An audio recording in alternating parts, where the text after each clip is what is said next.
이번 시간에는 개인사업자 세금과 법인사업자 세금에 대해 학습하겠습니다. 이를 통해 여러분은 개인사업자 세금과 법인사업자 세금에 대해 설명할 수 있습니다.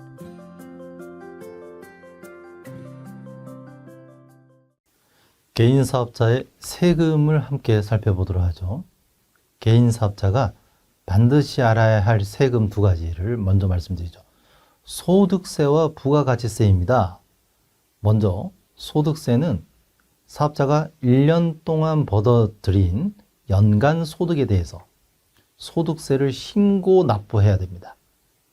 이때 개인사업자가 납부하는 세금을 우리는 종합소득세라고 해요. 그래서 우리 1년을 1월 1일부터 12월 31일 이렇게 보잖아요.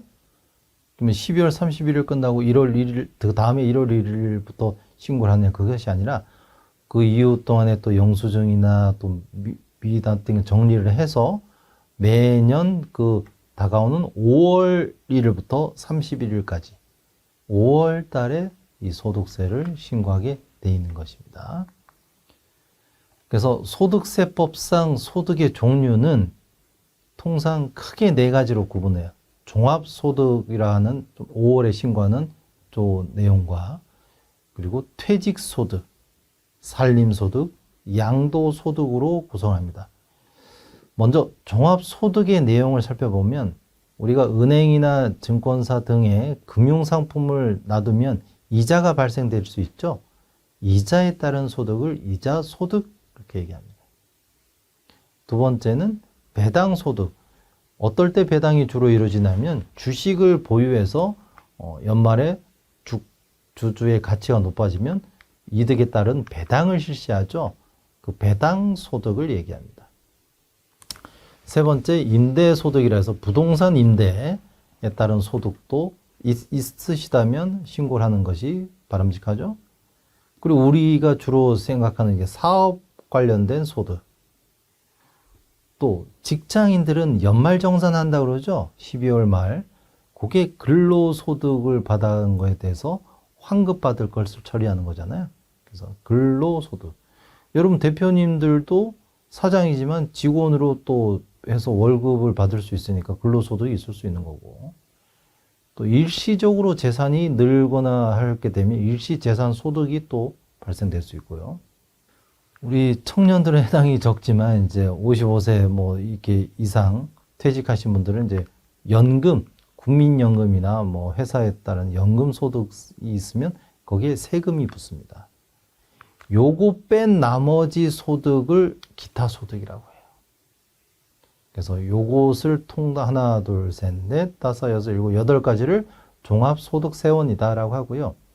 요거 뺀 나머지 또 소득이 있잖아요. 그래서 이것을 종합소득과 분류해서 분류소득세원 이렇게 표현하는데 첫 번째가 퇴직소득입니다.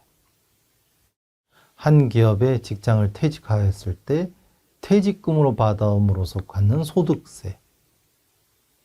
또 살림소득이라 해서 이 나무입니다. 쉽게 말하면 나무를 심어서 나무 심을 때 묘목 하나당 1,000원짜리가 20년 큰 나무가 돼서 판매할 때 금액이 뭐 한 나무당 몇백만 원 팔 수 있잖아요. 여러분 새로 분양받은 아파트 이런 데 가보시면 조경수 이런 거 비싸게 사서 다시 심게 되죠. 이런 거 살림소득. 그리고 양도소득은 여러분 주로 익숙한 게 이제 부동산을 매매하거나 그래서 내가 샀을 때 대비 판매한 금액이 늘었다. 그러면 양도에 대한 소득이 발생됐으니까 세금 내야죠. 그래서 주택 양도뿐만 아니라 부동산도 주택, 부동산도 함께 주식 다 해당됩니다. 이 퇴직과 살림과 양도의 공통 분모가 하나 있는데 바로 시간입니다. 그러니까 퇴직도 1년 단위인 걸 퇴직 처리한다 이러지 않죠. 그죠? 정년 퇴직 이렇게 표현 쓰잖아요. 그죠? 10년, 20년 이상. 살림도 나무도 하나 심어서 어느 정도 시간이 지나서 큰 나무가 되는 것처럼 시간의 개념이 투여, 1년 이상 장기간일 때 퇴직, 살림, 양도 그렇게 하고 종합소득은 그 해에 1년 동안만을 보는 것이다. 이렇게 구분해서 이해하면 쉽겠습니다. 두 번째, 부가가치세 개념을 살펴보면 사업 사업자가 영업 활동을 하는데 그 과정에서 부과된, added 됐다는 얘기죠. 이것을 우리나라 말로 바꾼 거예요. added 가치. 그래서 V, value added tax. 그래서 VAT 그러잖아요. 그래서 부과된 가치에 대해서 내는 세금이기 때문에 부가가치세를 요약하면 다음과 같습니다. 분기별로 1년에 2차례, 즉 사업자의 신고에 의해서 정부에 납부하는 세금입니다. 법인 사업자는 1년에 4번 신고합니다. 개인 사업자는 1년에 2번, 법인은 1년에 4번. 그래서 부가가치세는 사업장별로 사업자 등록을 하고 사업장별로 납부하는데 기본적으로 매출된 세액에서 매입세액을 차감한 금액이 납부할 세액입니다. 그러니까 매출, 판매된 거 대비해서 내가 또 매입한 거, 재료비를 내는 걸 있을 수 있죠. 그거에 따라서 차액을 내는 게 맞죠. 그죠? 그래서 매출세액은 거래 상대방에게 매출할 때 재화 또는 용역대금의 10%를 붙여서 거래에 징수한 금액입니다. 매입세액은 거래 상대방으로부터 공급받은 재화 또는 용역의 대금의 10%를 등에 징수당한 금액이죠. 그죠? 그러니까 매입이냐 매출이냐 이것이 차이가 다르다는 거 기억하시면 좋겠습니다. 그럼 부가가치세 세금 계산 방법을 보게 되면 부가가치세는 매출세액에서 매입세액을 뺀 거라고 했잖아요. 그래서 부가가치세는 일반 과세자와 간이 과세자에 따라 매출세액과 매입세액의 계산 방법이 다르게 적용됩니다. 그러겠죠, 그죠? 일반 과세는 10%, 간이 과세는 2에서 4%라고 우리가 앞선 시간에 살펴봤는데요. 그러면 그 안에 들어있는 공급 가액과 공급 대가를 한번 살펴보도록 하죠. 공급 가액이는 공급한 가치의 금액이란 얘기죠. 그래서 부가가치세를 포함하지 않은 순수한 재화 또는 용역의 교환가치, 일반 과세자의 과세 표준입니다. 부가가치 적용 전의 거. 그렇죠? 그럼 공급 대가는 무엇인가 보게 되면 재화 또는 용역 교환가치와 그에 따른 부가가치세액을 포함한 거. 그래서 공급가액은 부가가치 제외된 거고 공급 대가는 부가가치를 포함한 것이구나. 이렇게 이해를 하실 수 있겠죠? 그래서 간이 과세자는 공급 대가를 과세 표준으로 해서 부가가치세액을 계산합니다. 간이 과세자의 경우에는 매출세액과 매입세액 계산할 경우에 매출액 곱하기 10%를 한다고 그랬잖아요. 그리고 업종별 또 부가가치 세율이 있어요. 음숙통이라고 표현하는 음식 숙박 통신은 30% 추가, 그리고 소매 20%, 기타 서비스업은 25% 정도로 별도 적용합니다. 그래서 부가가치세 계산 방법은 매출세액은 우리 일반적으로 공급가액 곱하기 10% 하지만 업종별로 부가가치세율을 추가 계산해서 10%더 얹는 거죠. 그래서 여러분들 혹시 어디 가게나 뭐 살 때 카드 결제 안 하고 현금하면 10% 할인해 줄게요 그러잖아요. 그죠? 근데 그 업체에서는 10% 할인이 아니라 실제는 저 음식 숙박은 20, 30%를 더 추가하기 때문에 본인은 30%를 더 혜택을 보는 거죠. 업장 입장에서는. 그죠? 소매는 20%인데. 이것이 이제 정권마다 또 경기 상황에 따라 조금씩 조정이 되긴 해요. 현재 강의하는 기준에서는 이거니까, 지금하고 다른데 이러시면 그때 정부의 정책에 따라 세율이 달라지고 있기 때문에 그렇습니다. 세금 계산서 발행에 살펴보면 의무 발행을 해야 되는 거죠. 그죠? 근데 일반 과세자는 의무 발행인데 간이 과세자는 발행 안 할 수도 있습니다. 매입세액 공제도 일반 과세는 전액 공제했지만 업종별 부가가치라는 간이 과세는 다를 수 있고요. 또 의제 매입이라 해서 요거를 매입한 걸로 생각해 주세요 하는 것들, 이런 것들. 그죠? 음식점 사업자만 적용해서 우리 중소 이런 소매 또 요식업에는 조금 저율로 해주게 되고, 기장이라게 되면 장부에 기입한다 해서 기장이에요. 기장 의무는 매입, 매출장 등에 기장하게 돼 있는데 주고받은 영수증 및 세금 계산서만 보관하면 사실 간이과세자는 기장한 걸로 봐요. 그래서 간이과세자한테 뭐 혜택처럼 보이는데 그것이 아니라 일반 과세자에 비해서 매출이, 그죠? 일반 과세, 간이과세 차이점 앞서 살펴본 것처럼 매출이 4,800, 연간 4,800 이하라 했잖아요. 그러니까 매출이 5천만 원이 안 되니까 수입은 더 작겠네, 그죠? 그런 분들에게는 이렇게 차감해 주겠다는 것들 되겠습니다.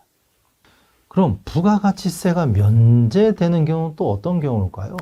국민의 기초생활과 관련된 것이거나 저소득층의 세금 부담을 경감시키고 기타 정책적 목적으로 부가가치세를 면제해 주고 있습니다.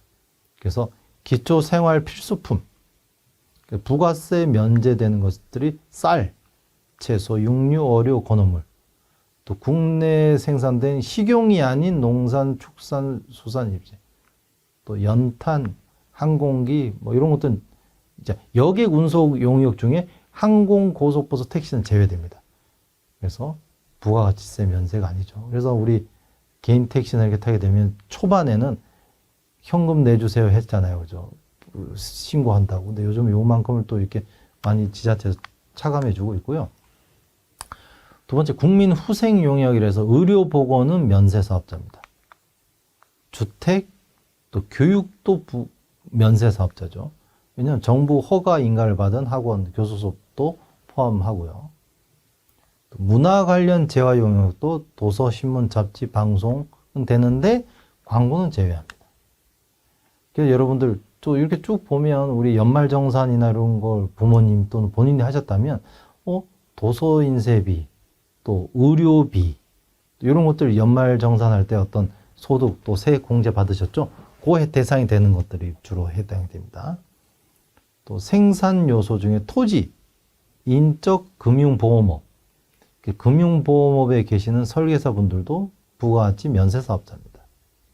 기타 우표 판매 가격이 200원 이하인 담배가 거의 없죠? 근데 200원 이하인 담배 어디서 볼 수 있었죠? 군대에서 볼 수 있었죠.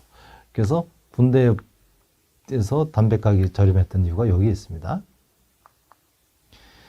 부가가치세 및 소득세 신고 사항인데요. 정해져 있어요. 법인과 개인 사업자들이 1기, 2기. 아까 우리 법인 사업자는 1년에 그 분기반 나눠서 4번 한다고 그랬죠. 그것이 1기, 2기로 나눠서 이렇게 1년에 4번 하게 됩니다. 개인 사업자는 1년에 2번 한다 했죠. 그래서 이렇게 해서 7월분으로 나눠서 이렇게 하게 된다는 거. 그래서 구체적인 내용들은 신고 또는 납부할 내용의 표를 참고해 주시면 좋겠습니다. 결국 소득세율 또한 정해져 있어요. 현재 기준에서는 중간에 미리 내면, 우리가 자동차세도 미리 내면 할인해 주는 것처럼 그렇게 또 면세 구간, 또 할인 혜택 등이 있을 수 있다는 거 기억하시면 좋겠습니다. 법인 사업자의 부가가치세와 관련된 내용 살펴보면, 법인은 개인 사업자가 1년 동안 벌어들인 연간 소득에 대해서 소득세를 신고 납부하듯이 법인 사업자도 법인 소득에 대해서 과세하는 세금입니다. 그래서 법인이 벌어들인 모든 소득에 대해서 정관상 정해진 사업연도, 모든 회사가 1월 1일부터 12월 31일까지가 아니에요.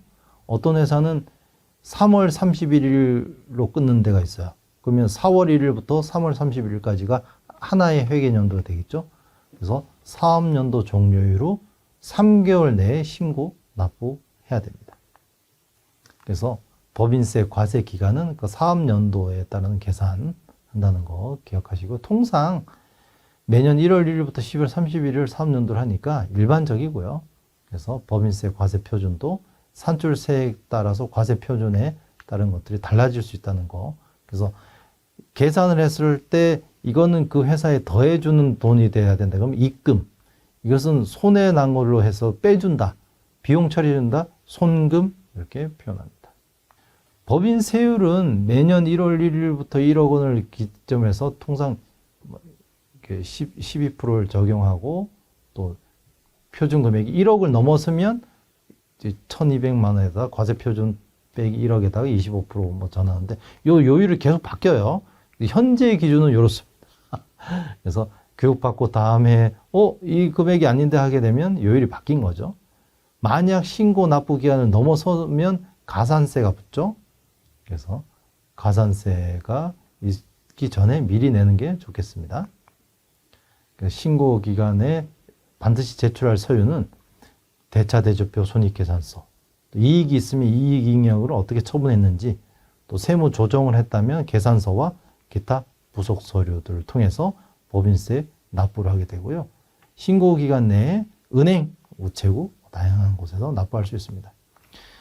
법인세를 분납할 수도 있어요. 세금 내다가 현금 흐름이 없어지면 안 되잖아요. 그래서 1천만 원을 초과할 경우에 초과분을 납부 기한과 1월 내에 나누어 납부할 수 있다는 것도 있기 때문에 참고로 하시고요. 세금 납부는 의무사항이기 때문에 성실히 이행하지 못한 경우 가산세가 부과될 수 있음을 유의하시기 바랍니다. 이번 시간에 학습한 내용을 퀴즈를 통해 확인해 보세요.